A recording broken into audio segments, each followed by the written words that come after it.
The last sound I heard before everything ended was rain hitting the road. It was not gentle. It was not romantic.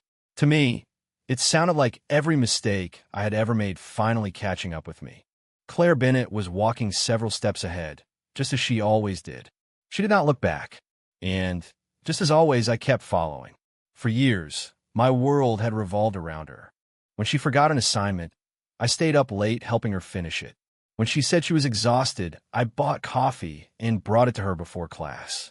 If she casually mentioned wanting something for her birthday, I picked up weekend shifts until I could afford it. Somehow, every choice in my life became about Claire. My parents saw it long before I did. One evening, my father looked at me across the dinner table and asked, "Adrian, when are you going to start living your own life?" "I am," I said. He shook his head. "No, you're living someone else's." I laughed because I did not want to hear it. "You don't understand." My mother gave me a sad smile. "We understand more than you think." But I refused to listen. Back then, I believed love meant sacrifice. I believed that if I cared enough, waited long enough, gave enough, then one day Claire would finally see me. She never did. On the night of our high school graduation, I stood outside the banquet hall holding a small gift for her. It was nothing expensive, just a silver bookmark engraved with the words, "Keep chasing your dreams." I had imagined her smiling when she opened it. Instead, I found her standing beside Jason Reed. His arm was resting comfortably around her shoulders, and she looked happy. Happier than she had ever looked with me. I forced myself to smile. "Congratulations," I said. Claire looked surprised to see me. "Oh, thanks, Adrian." I held out the gift. "I wanted you to have this." She took it politely. "You didn't have to." "I wanted to." Jason looked at me and chuckled. "You've always been such a nice guy." There was something in his tone that made the words sting. As if being nice was not admirable, but pathetic. Claire slipped the gift into her purse without opening it. "We're actually heading to a party," she said, glancing at Jason. "We should go." I nodded. "Have fun." "Thanks." Then she walked away. She did not ask if I wanted to come. She did not ask if I was okay. She simply left. I stood under the streetlights, watching the girl I had chased for years disappear into the night. And for the first time, I wondered if my parents had been right all along. I started walking home alone. Behind me, the graduation music faded into the distance. The streets were nearly empty. I checked my phone. No messages. No congratulations. No invitation. I laughed quietly to myself. So this is how it ends. 5 years of chasing one person, and I had not even been part of her happiest memory. Then the rain began. At first, it was only a drizzle. Soon it grew heavier, soaking through my jacket as I shoved my hands into my pockets and kept walking. My mother had called me 3 times earlier that night. I had ignored every call. She had wanted me to come home for dinner. My father had promised to cook my favorite meal. Instead, I had chosen to wait for Claire. Now, more than anything, I wished I had gone home. As I stepped into the crosswalk, tires screamed against the wet pavement. Someone shouted, "Watch out." I turned. Headlights rushed toward me. For one frozen second, the world stopped. I did not think about Claire. I did not think about school. I thought about my parents. I thought about all the birthdays I had missed because I was helping someone who never appreciated me. I thought about the dreams I had abandoned. The universities I never applied to because Claire wanted us to stay close. The life I had given away, even though no one had asked me to. Then the truck hit me. Pain exploded through my body. And then there was nothing. I expected darkness. Instead, I heard a familiar voice, "Adrian." I opened my eyes slowly. Sunlight poured through classroom windows. The air smelled like dry erase markers. Around me, students whispered. I blinked. What? A piece of chalk tapped against the board. Robert Walker. I looked toward the front of the room. Principal Harris? No, not principal. My old history teacher. He frowned at me. "Would you like to answer the question?" I stared at him. Then I looked around. The old desks. The faded posters. The clock above the door. My heartbeat began to race. This was impossible. I looked down. My school uniform. Younger hands. No scars. No graduation ring. Nothing from that night. With trembling fingers, I grabbed the phone inside my desk. The date on the screen made my breath stop. 5 years earlier, I had come back. The classroom door opened. Claire Bennett walked in carrying a stack of books. "I'm sorry I'm late." "That's fine," the teacher said. "Take your seat." She smiled as she passed my desk. It was the smile I had once waited for every day. The old me would have smiled back. The old me would have offered to carry her books. The old me would have forgotten everything just to make her happy. Not this time. I lowered my eyes, opened my textbook, and began to read. A strange silence moved through the classroom. Claire slowed down and glanced at me, confused. For the first time, I had not greeted her. I had not smiled. I had not reached for her attention. She sat down, but she kept looking at me. A few minutes later, the teacher announced a group assignment. As usual, choose your own partners. Claire stood immediately. She always came to my desk first because she knew I would do most of the work. Her footsteps stopped beside me. "Adrian." I kept reading. "Did you hear me?" I calmly turned a page. "Yes." She waited. So what? Aren't we working together?" I finally looked at her. Not angrily, not sadly, just calmly. I already promised someone else. That was not true yet, but it would be. Claire frowned. It was the first time I had ever refused her. The next morning, I woke before my alarm. For a few seconds, I forgot everything. Then I saw my old bedroom, the trophies on the shelf, the textbooks I had not opened seriously in years, and the family photo beside my desk. It was real. I had been given another chance. And this time, I refused to waste it. Downstairs, my mother looked surprised when I entered the kitchen early. "You're awake already?" "I have a lot to do." My father lowered his newspaper. "Everything okay?" I smiled. "Better than okay." They exchanged confused looks. Usually, I rushed through breakfast so I could get to school early and wait for Claire. Today, I packed my books first. My father noticed. "Studying before school?" "Yeah." He smiled. "I like this version of you." "So do I." When I arrived at school, the hallways were crowded. Claire stood near her locker, talking to Jason. The old me would have walked straight to her. Instead, I turned toward the library. By lunch, rumors had already started. Did Adrian and Claire fight? I don't know. He ignored her yesterday. It won't last. They'll be partners again next week. I smiled to myself. They did not understand. There was nothing to fix because nothing real had existed between us. After history class, I went straight to the guidance office. Mrs. Evans looked up from her desk. "Adrian, what brings you here?" "I like to change my schedule." She adjusted her glasses. "What kind of changes?" "I want every advanced class still available." She blinked. "Everyone. Math, physics, advanced literature, debate, research seminar. All of them." She stared at me for several seconds. "Those classes are difficult." "I know. You'll have almost no free time." "I know." A slow smile appeared on her face. "Well," she said, "I've been waiting for a student to say that." By the end of the week, my schedule had completely changed. The workload was brutal. Homework doubled. Projects multiplied. Debate came with extra reading. Research seminar required weekly presentations. But for the first time in years, I did not feel drained from chasing someone. I felt alive from chasing my future. One afternoon after advanced physics, Ethan Carter approached me. He was the top-ranked student in our grade. "You surprised everyone," he said. I looked up from my notebook. "How?" "I didn't expect to see you here. I didn't expect to see myself here either." He laughed. "I heard you're catching up fast." "I'm trying." He offered his hand. "I'm Ethan." "Adrian." He smiled. "I think we're going to push each other." I shook his hand. "I hope so." For the first time, competition did not frighten me. It motivated me. The weeks passed quickly. My notebooks filled with equations, research ideas, debate outlines, and practice exams. Every day had a purpose. Every hour carried me closer to the future I had once thrown away. At home, my parents watched the change with growing wonder. One evening, my mother knocked on my bedroom door. "Can I come in?" "Of course." She looked around. Books covered my desk.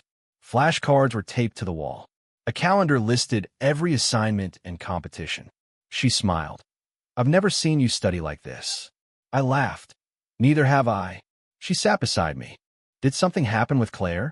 I thought about it, then smiled gently. "No, nothing happened. I just realized I've spent too much time living for someone else's approval." She looked at me quietly. "I'm proud of you." Those 4 words meant more than she knew. The next morning, Claire stopped me outside the science building. Adrian. I looked up. Morning. She smiled. You've been busy. A little. I haven't seen you at lunch. I've been studying.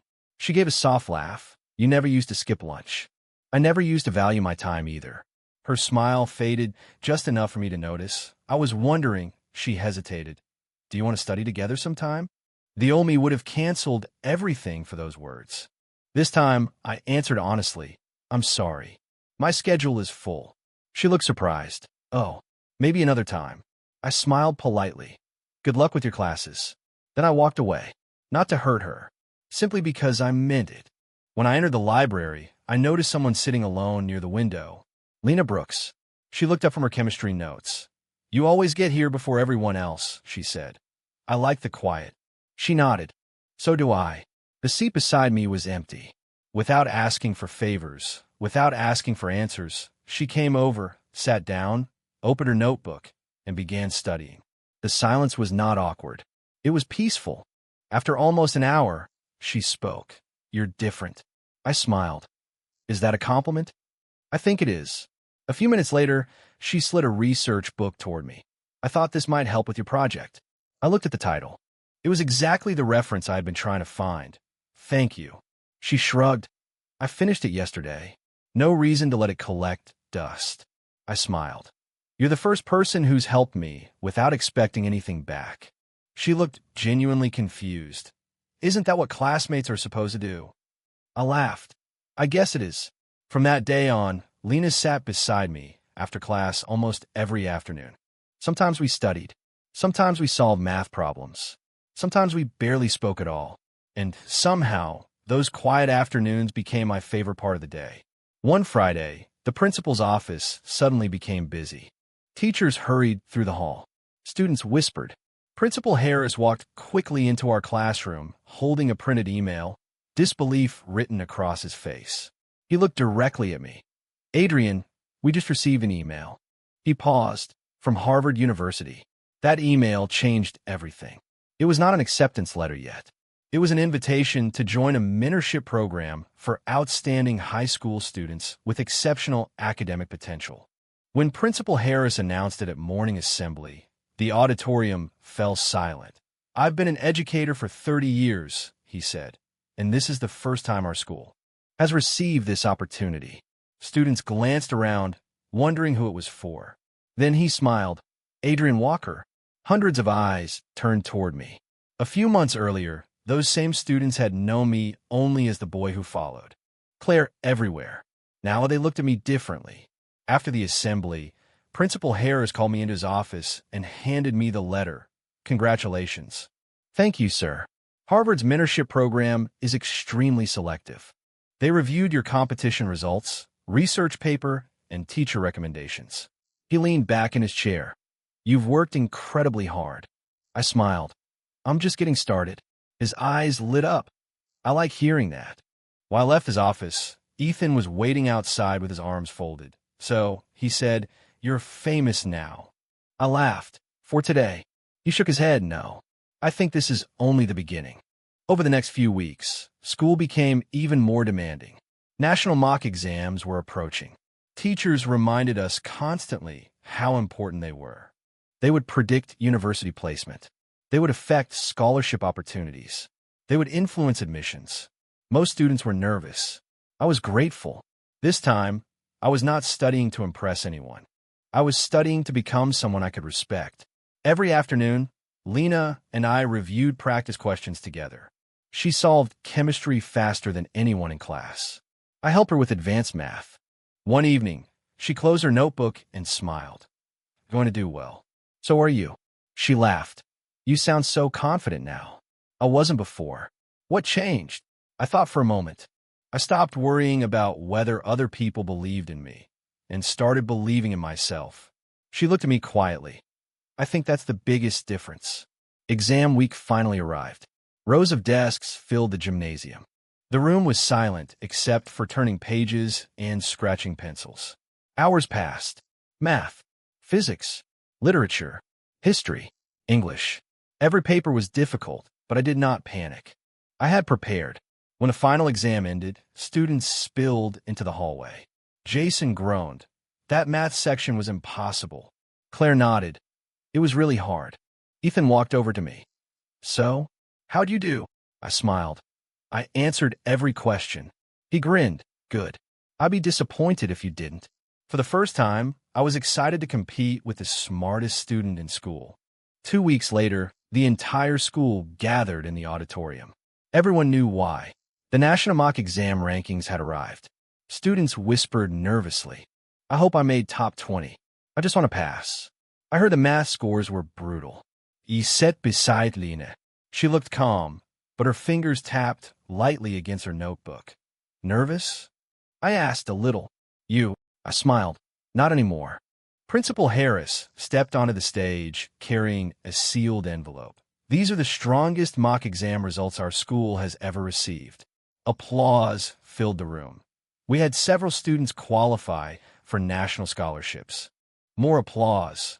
Now let's announce the top 10. Names appeared one by one on the large screen. Number 10, number 9, number 8. Each name brought cheers. Lena smiled when she saw herself at number 5. I actually did it, she whispered. You earned it. Then only 4 names remained. Principal Harris paused. 4th place. 3rd place. Then he smiled. In 2nd place, Ethan Carter. The auditorium gasped.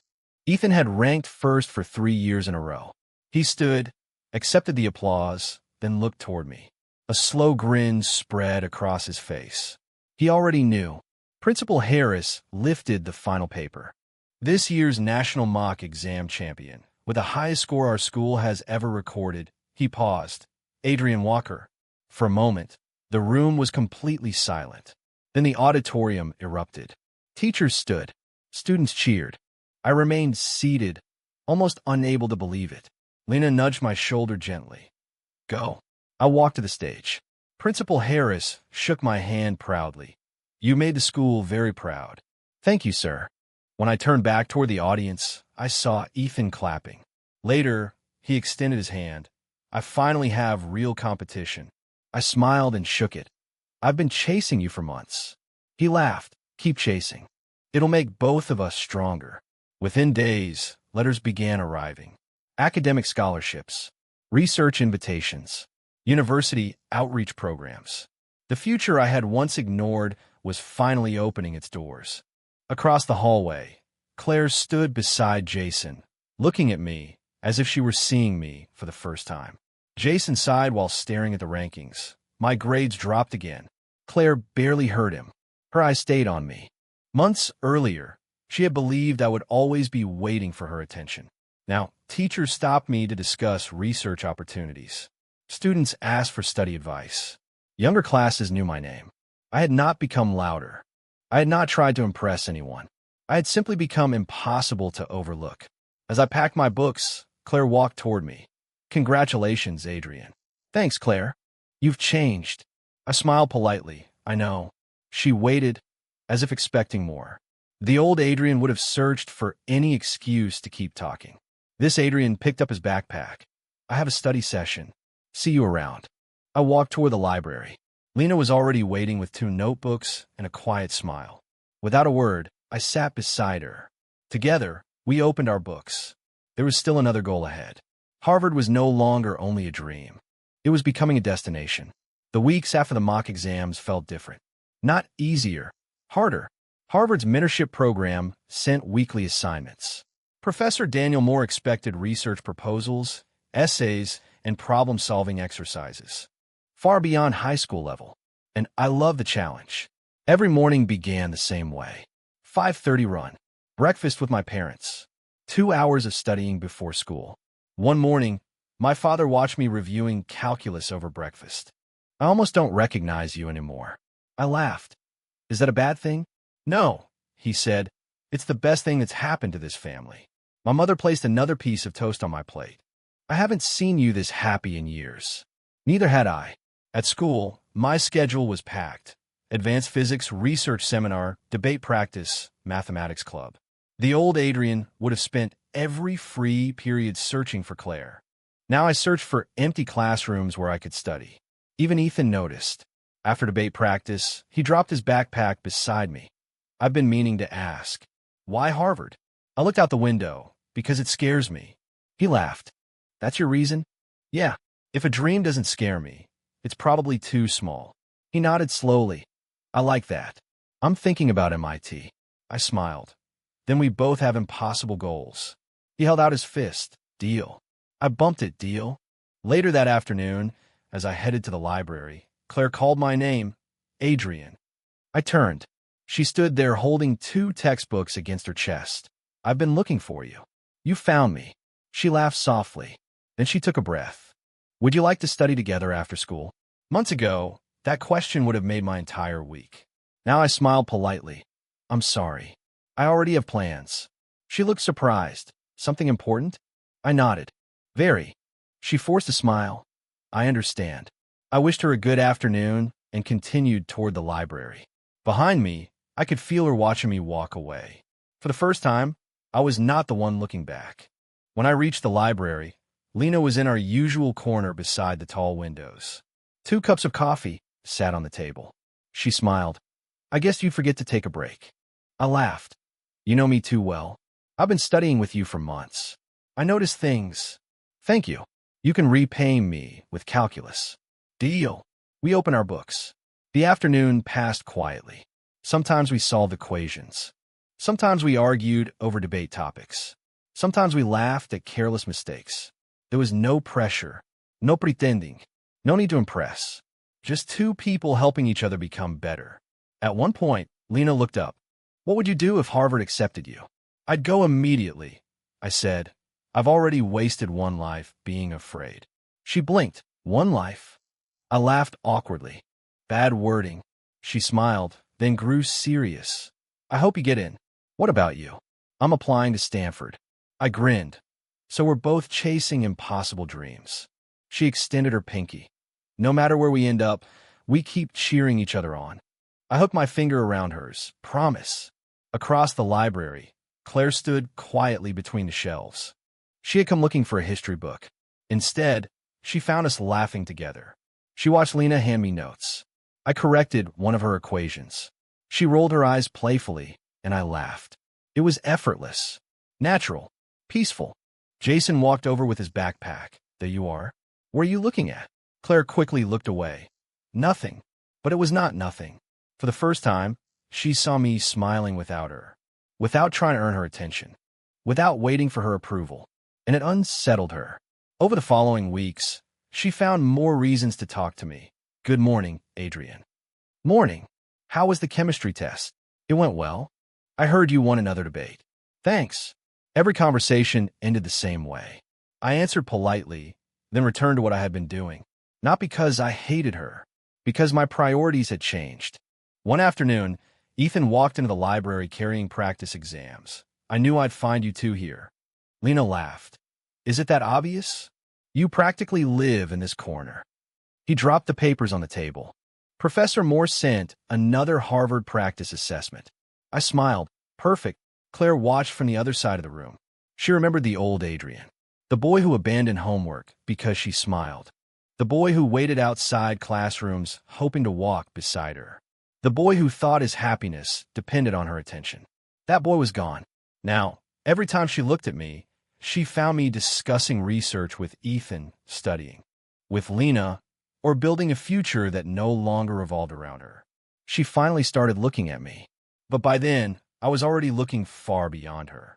Months passed faster than I expected. Every sunrise felt like an opportunity. Every late night felt like an investment in the future I had nearly thrown away. Whenever I felt tired, I remembered the life I had already lived once. The version of me who gave up his dreams. The version who mistook self-erasure for love. I refused to become him again. During one online meeting, Professor Moore smiled. Adrian, your latest research paper was exceptional. Thank you, Professor. I've reviewed applications from students around the world, he said. You belong among them. Those words stayed with me for weeks. At school, scholarship interviews became more frequent. Teachers kept calling me in. Mrs. Evans handed me another recommendation letter. I've already signed 3 this week, she said. Ilaft, I'm sorry. Don't apologize. She smiled proudly. I've waited my entire career to write letters like these. Even Ethan looked impressed. I think you're actually going to do it. We both are. He shrugged. I hope so. But if Harvard steals you away, I'm taking first place again. I laughed. You'll have to earn it. Meanwhile, Lena supported me the way she always had. One evening in the library, she placed a small envelope on the table. What's this? A Lucky Charm. Inside was a simple blue bookmark. On the front, she had written, "Don't doubt the person you've become." I looked up. You made this? She nodded. I thought you might need on acceptance day. I smiled. I'll keep it forever. She looked away shyly. I hoped you would. Then came the waiting. Every morning, I checked my email. Nothing. Every afternoon, nothing. Every night before bed, still nothing. My parents pretended not to notice, but I saw my mother studying my face every evening. One Saturday morning, my father poured coffee and smiled. You've already won. I haven't received anything yet. He shook his head, no. You became the son you were always capable of being. For a moment, I could not speak, because this time I believed him. 3 weeks later, I woke before sunrise. Not because of an alarm, because I could not sleep. Harvard admissions decisions were supposed to arrive that morning. I sat at my desk, staring at my laptop. The inbox remained empty. 5 minutes passed, then 10. My hands trembled. My mother knocked softly. Breakfast? I'll be down in a minute. She smiled. Whatever happens, we're already proud of you. I know. A few minutes later, my phone vibrated. One new email. Sender. Harvard University Office of Admissions. My heart pounded so hard I could barely breathe. For several seconds, I could not click it. Then I opened the email. The first word filled the screen.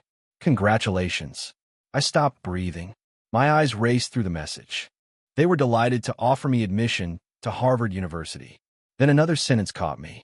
I had also been awarded a full academic scholarship in recognition of outstanding achievement and exceptional potential. I read it again. Then I laughed. A second later, I cried. My mother rushed upstairs. Adrian? She saw the tears on my face and froze, afraid I had been rejected. What happened? I turned the laptop toward her. She read the first line and covered her mouth. Oh, she hugged me so tightly I almost dropped the computer. My father hurried in. What's going on? My mother cannot speak. She only pointed at the screen. Dad adjusted his glasses, read the email, and smiled wider than I had ever seen. My son, he said, his eyes shining. You did it. That afternoon, Principal Harris called a special assembly. He stood proudly at the podium. Today, our school celebrates history. Adrian Walker has been accepted to Harvard University on a full scholarship. The auditorium erupted. Teachers stood. Students cheered. Ethan was the first to reach me. He gave me a quick hug. I knew you could do it. Thanks. Now, don't embarrass us over there. I laughed. I'll try not to. Mrs. Evans wiped away tears. Professor Daniel Moore appeared on the large screen to congratulate me. You earned every bit of this opportunity, he said. I won't waste it. I know you won't. Across the auditorium, Claire stood silently. She smiled and clapped with everyone else.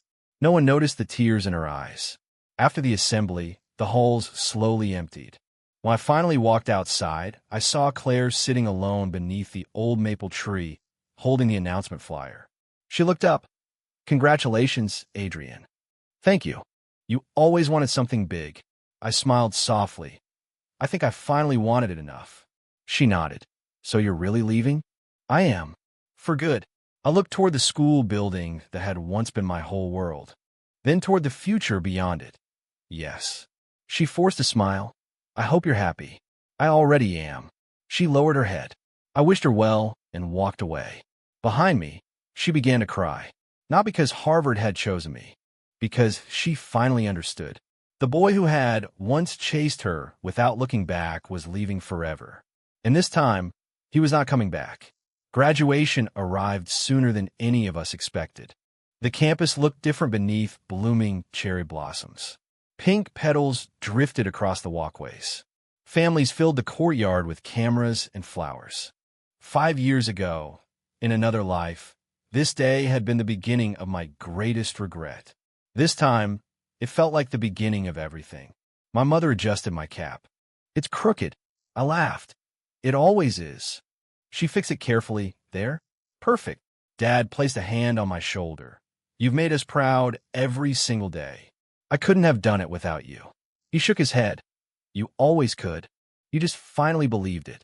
During the ceremony, Principal Harris smiled at our class. Some students surprised the world. Others surprised themselves.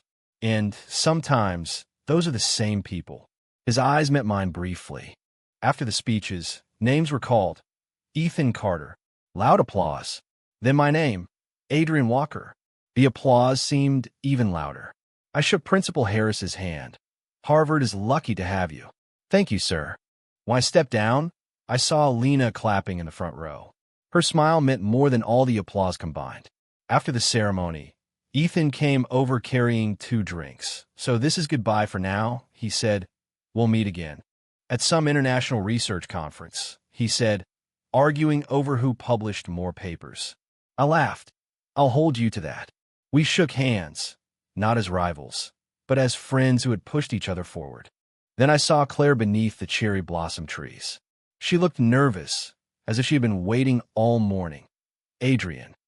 I walked toward her. She twisted the ribbon around her bouquet. For a moment, neither of us spoke. The spring breeze carried petals between us. I've been trying to find the right words, she said. You don't have to. Ido. Her voice trembled. I've spent months thinking about everything. I waited. She looked into my eyes. I think I always loved you. The old Adrian would have cried. He would have believed those words were everything he had ever wanted. But that Adrian had disappeared the day I chose myself. I smiled gently. No, she blinked. What? You didn't love me. I did. I shook my head. You loved the version of me everyone admired. The student who ranked first. The boy Harvard chose. The person everyone suddenly respected. Tears filled her eyes. That's not true, isn't it? I was not angry. I asked calmly. When I spent years helping you, you never looked at me. When I waited after class, you barely noticed. When I ignored my dreams, you accepted it. She lowered her head. I know. But after I stopped chasing you, you started chasing me. She covered her mouth as tears slipped down her cheeks. I was stupid. No, you were human. I took you for granted. I know. I kept thinking you'd always be there. I know. I am sorry. The regret in her voice was real. But regret could not rewrite the past. I smiled softly. I truly hope you find happiness, Claire. She looked at me through tears. What if happiness was supposed to be with you? I looked up at the cherry blossoms, then back at her. If we were meant to be, you wouldn't have needed to lose me to see my value. She cried quietly. I understand. I don't think you do, I said gently. I've already forgiven the past. I just don't want to live there anymore. A long silence followed. Finally, she nodded. I hope Harvard treats you well. I think it will. She smiled through her tears. I hope someone loves you the way you deserve. I smiled. I think someone already does. At that moment, I looked toward the school gate. Lena stood there beside 2 suitcases holding 2 plane tickets. When our eyes met, she waved with a warm smile. Claire turned and saw her waiting, not demanding my attention, not competing for it, simply trusting I would come. Claire laughed softly through her tears. She waited. She always has. I never noticed. I know. Lena walked over. You ready? I smiled more than ever. Yeah. She held out 1 ticket. Boston. One way. I accepted it. Looks like we're really doing this. She laughed. I never doubted it. Without thinking, she slipped her hand into mine. It felt natural, comfortable, like home. Claire watched us for a moment, then stepped back. I won't keep you. Thank you. She took one final look at me. Goodbye, Adrian. Goodbye, Claire. There was no bitterness. No anger. Only acceptance. Lena squeezed my hand. We should go. I nodded. Together, we walked toward the school gate, toward the airport, toward Harvard, toward every dream I had once been too afraid to chase. Cherry blossoms fell behind us. I did not turn around. Some chapters deserve a beautiful ending, but they should never be rewritten. Hand in hand with Lena, I walked toward my future without looking back. The first day I arrived at Harvard, I stood in the middle of campus and looked around in silence. Historic buildings surrounded me. Students from every part of the world hurried between lectures. Some discussed quantum physics. Others debated philosophy. Everyone seemed to be chasing something bigger than themselves. For the first time, I felt exactly where I belonged. Professor Daniel Moore met me outside the engineering department. "Welcome to Harvard, Adrian. It's good to finally be here." He smiled. "You earned your place. I don't want to waste it." "I know. That's why I recommended you." The first semester was not easy. Classes were harder than I had imagined.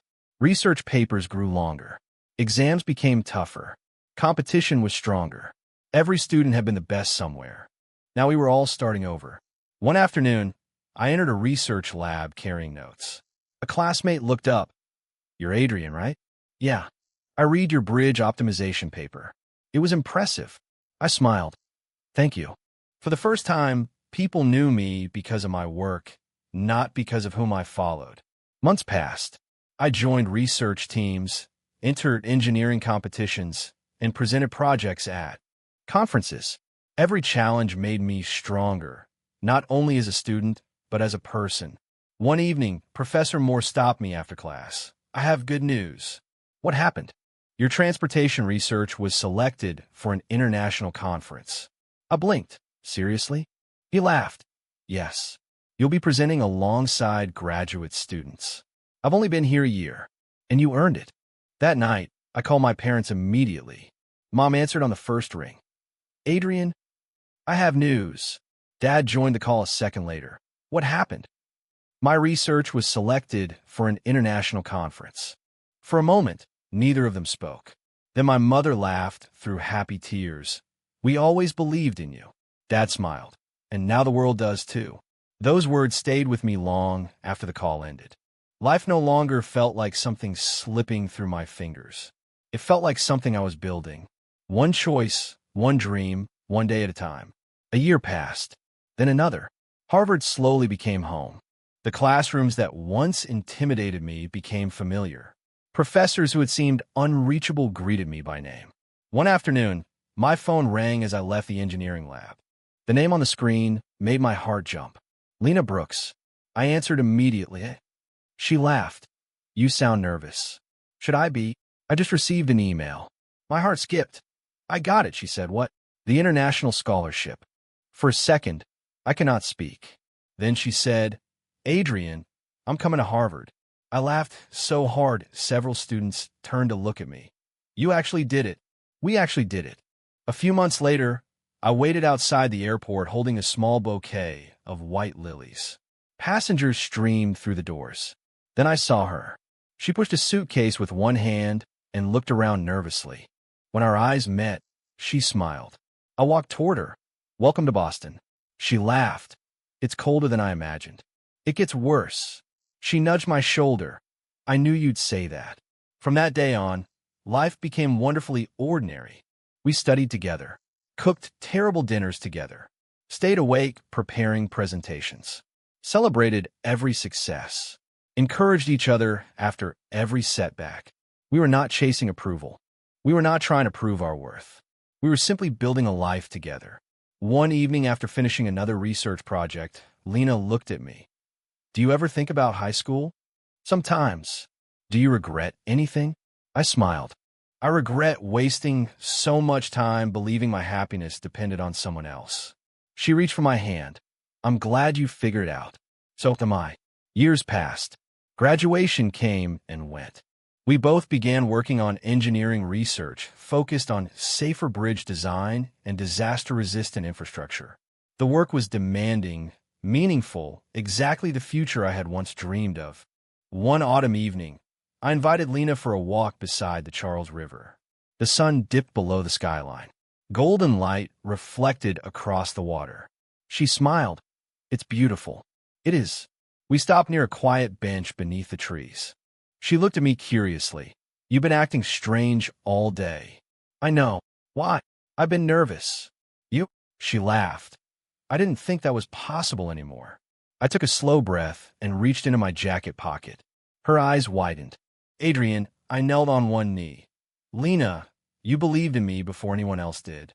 You never asked me to become someone different. You simply helped me become the person I wanted to be.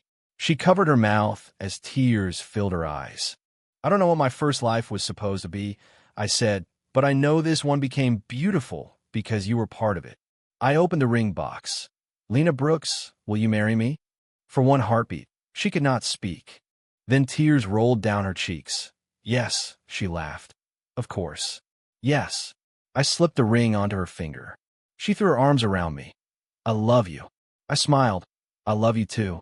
As we stood beside the Charles River, watching city lights shimmer across the water, I finally understood. I had not been given a second chance to rewrite the past. I had been given a second chance to live the life I was always meant to choose. 5 more years passed in what felt like a blink. Harvard became more than a university. It became the place where I discovered who I really was. After completing my graduate research, I accepted a position on an international engineering project focused on safer transportation systems. The work took me around the world. Every bridge we designed, every paper we published, every student we mentored reminded me why I had chosen this path. One autumn morning, Professor Moore called me into his office. I have an invitation for you. What kind? He smiled. Your old high school is hosting its annual Academic Inspiration Week. I raised an eyebrow. They want me. They specifically requested Harvard's youngest visiting researcher. For a moment, I stared at him. The same school where I had once been known only as the quiet boy following Claire now wanted me back as the keynote speaker. Life had a strange sense of humor. A week later, Lena and I boarded a flight home. She looked out the airplane window and smiled. Nervous? A little. About the speech? I shook my head. About seeing the person I used to be. She squeezed my hand. That person isn't there anymore. I know, but I still want to thank him. For what? For surviving long enough to choose a different future. When we arrived at the school, almost nothing had changed.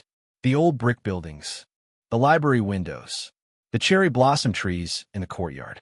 Yet everything felt different because I was different. Principal Harris welcomed us at the entrance. Dr. Adrian Walker. I laughed. You still don't have to call me that. Absolutely do. He shook my hand warmly. You've made this school incredibly proud.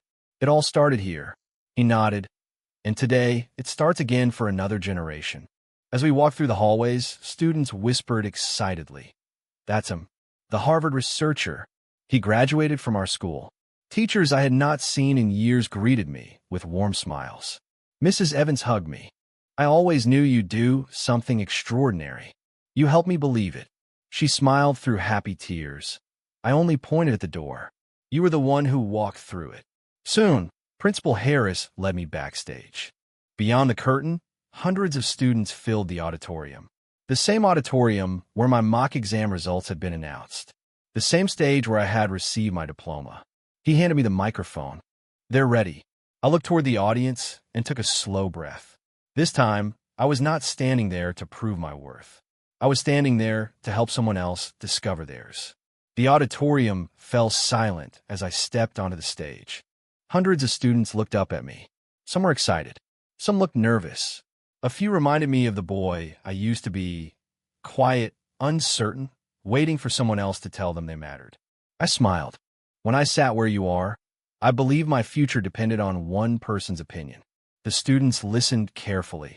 I thought success meant convincing someone to choose me. I paused. I was wrong.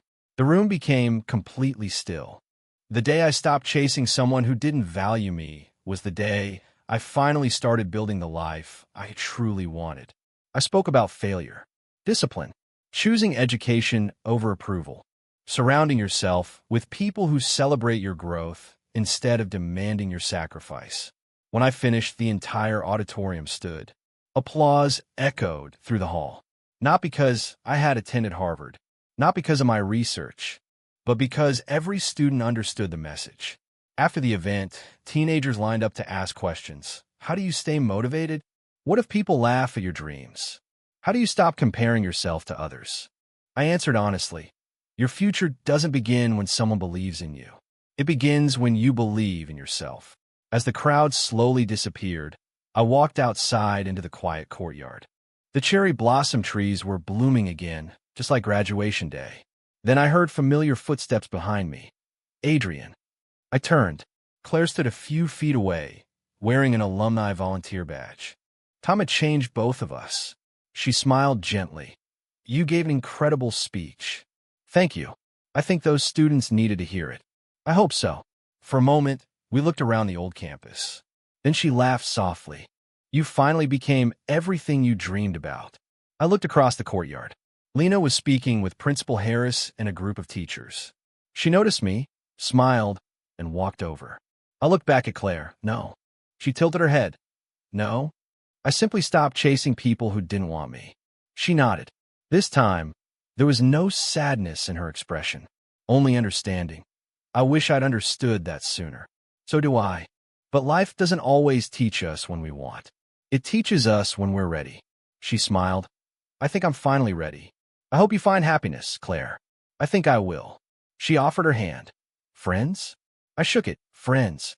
Just then, Lena reached us and slipped her hand into mine. The gesture was so natural that I barely noticed. Claire did. She smiled warmly. You two look happy. We are. I'm glad. She waved goodbye and walked toward the school entrance. I watched her leave without regret, without anger, without wondering what might have been. Lena squeezed my hand. What are you thinking? I looked across the campus. I remembered the lonely boy who once waited outside classrooms, hoping one smile would make him feel worthy.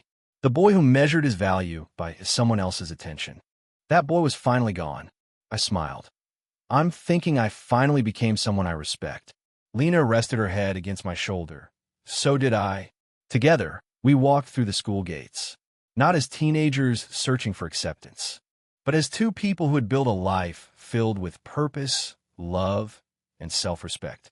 I had learned the greatest lesson of my second chance.